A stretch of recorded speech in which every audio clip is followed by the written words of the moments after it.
Bonjour frères et sœurs, deuxième dimanche du temps de Carême de l'année B. Quelle joie de vous retrouver et bon dimanche à tous.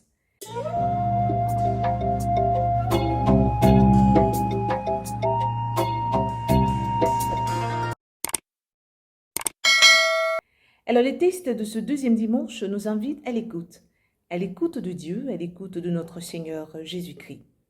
La première lecture, extraite du livre de la Genèse, on voit Dieu en conversation avec Abraham. Et Dieu va demander quelque chose à Abraham qui peut paraître un peu fou. Il va demander à Abraham de prendre son fils, celui qu'il aime, d'aller au pays de Moria. Et là, qu'est-ce qui va se passer sur la montagne que lui, Dieu, il indiquera à Abraham pour qu'Abraham puisse offrir son fils en holocauste. Wow. Frères et sœurs, combien sommes-nous aujourd'hui à accepter d'offrir nos enfants à Dieu? Rien que pour le service, c'est compliqué, n'est-ce pas? Abraham l'a fait. Et Abraham allait jusqu'au bout de ce que Dieu lui a demandé de faire. Et c'est au moment de passer à l'acte que Dieu lui a dit, tu ne toucheras pas à l'enfant. Il va lui présenter un bélier. Mais c'est ce que Dieu va faire après pour Abraham. Ce qu'Abraham a fait pour Dieu est énorme et Dieu va déverser des bénédictions. Abraham a obéi à la voix de Dieu. Mais au-delà de l'obéissance, il a écouté Dieu, qui est un élément fondamental dans notre relation avec Dieu. Et Dieu même le dit, puisque tu m'as écouté. Il a fait ce que nous ne pouvons pas faire. Qu'est-ce que Dieu nous demande de sacrifier aujourd'hui? Notre temps, notre personne, de réduire nos temps sur les réseaux sociaux, de sacrifier notre hypocrisie, notre haine, notre colère, notre méchanceté, nos jugements. Mais est-ce que nous sommes capables de le faire? Non. Nous sommes trop occupés à faire des choses qui n'honorent pas Dieu. Et dans l'évangile du jour, extrait de Saint Marc, chapitre 9, versets 2 à 10, on voit Jésus qui va prendre Pierre, Jacques et Jean, il va les envoyer à l'écart, et sur la montagne, quelque chose d'extraordinaire va se passer, la transfiguration. Donc ils vont voir Moïse, Élie, mais moi c'est la voix qui va sortir au milieu de tout cela qui m'émerveille ici. Celui-ci est mon fils bien-aimé, écoutez-le. Et c'est-à-dire que tout ce temps que Jésus a passé avec ses disciples ou ses apôtres, on ne l'écoutait pas. Frères et sœurs, nous doutons très souvent de la parole de Dieu qui nous est donnée. Nous doutons même de ce que Jésus nous demande de faire. Et ce qui tue notre écoute, c'est notre manque de foi, notre désobéissance et notre relativisme. Nous nous disons que non, Dieu ne peut pas agir ainsi. Dieu ne peut pas le faire. Nous n'écoutons pas totalement comme Abraham l'a fait. Alors que l'écoute est fondamentale, j'ai bien envie de dire, est la base de toute relation réussie. Nous n'écoutons pas nos enfants, c'est le drame, la catastrophe. Nous n'écoutons pas nos époux, nos épouses. Nous n'écoutons personne. Nous n'en faisons qu'à notre tête. Et surtout, nous nous disons que Dieu peut. Et il le fera. Alors, Dieu, nous pouvons même nous enraciner dans nos péchés. Mais on se dit que, oh, Dieu lui-même, il sait. Nous allons même jusqu'à citer. Et à se dire, on entend très souvent que Dieu ne te donnera pas une preuve que tu ne peux pas supporter. Mais est-ce que nous sommes assez obéissants? L'écoute va m'emmener à me conformer à la parole de Dieu, à me conformer à la voix de Dieu. L'écoute me fera descendre dans les profondeurs pour déceler ce à quoi Dieu m'appelle, pour déceler ce que Dieu attend de moi, ce qu'il voudrait que je fasse pour lui et pour mes frères. Écouter Dieu, c'est se rendre docile à sa parole. Écouter Dieu, c'est rester sensible à sa voix, à sa parole et se conformer à ses directives. Combien sommes-nous à le faire?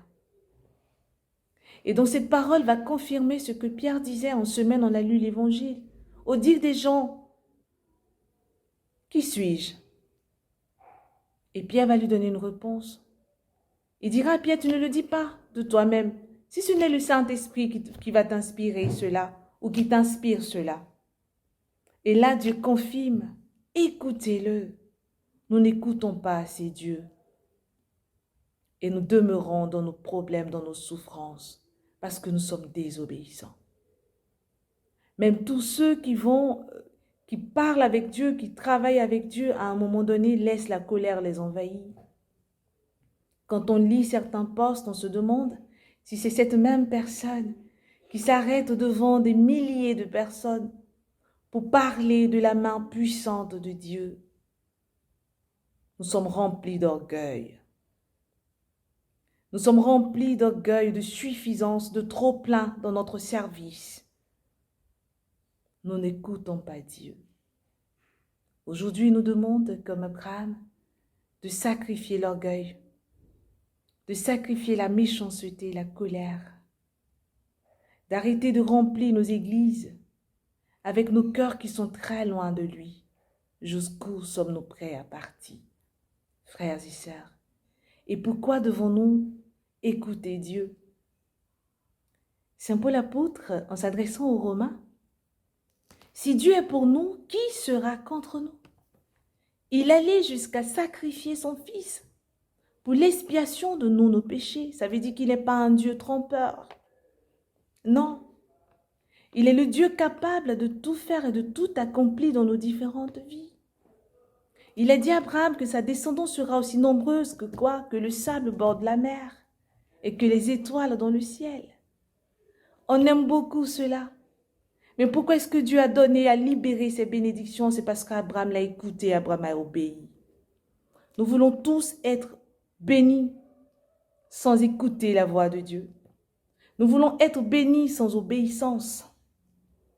Nous voulons les bénédictions pour qu'on sente que je suis enfant de Dieu.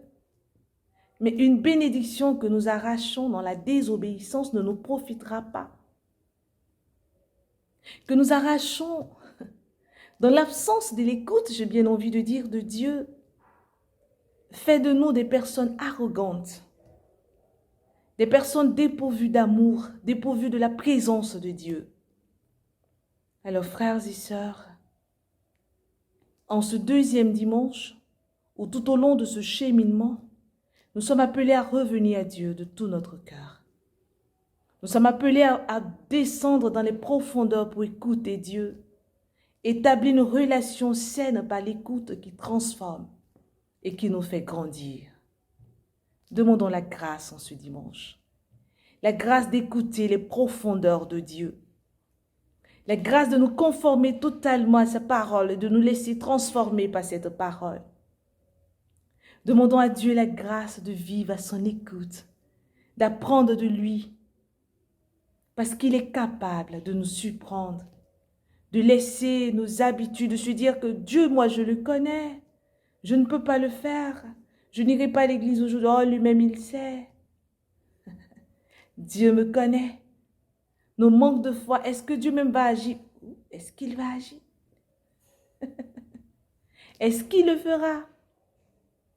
Dieu est capable de faire au-delà de ce que nous pouvons imaginer ou croire. Il est capable de nous surprendre de façon agréable. Il nous demande une seule chose, d'être à l'écoute de sa voix et de nous laisser transformer par sa parole. Vous le savez, frères et sœurs, moi je vous aime, mais Dieu encore plus. Au revoir et bon dimanche de l'écoute.